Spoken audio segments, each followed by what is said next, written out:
Computers can't generate randomness. They generate pseudo-randomness. They generate things that appear to be random. They generate things that appear to be random to us. But if we had complete information, we would know what value we were going to get. In fact, a great way to see this is speedrunning. Have you ever heard of RNG manipulation? That's because the random algorithms that were used in old games can basically be predicted. We know enough information at this point.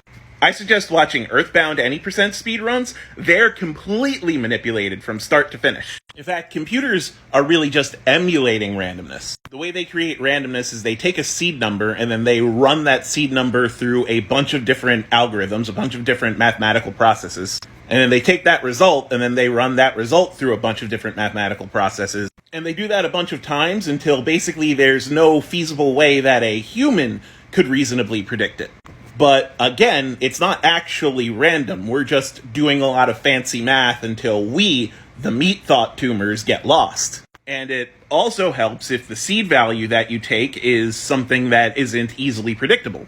Things like the time of day, or the current temperature in a linear table of different locations, or in a game, the amount of times you've pressed any button on the controller, or the amount of times that text has popped up in a window. So yeah, you try to make the seed value unpredictable, and then you run it through a bunch of mathematical processes so that the output doesn't resemble the input.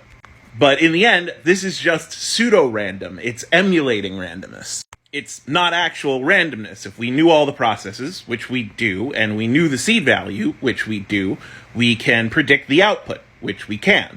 Again, that's how speedrunners do RNG manipulation. So, yeah, computers don't generate randomness. The closest thing we have to randomness is quantum events. So yeah, this just isn't right.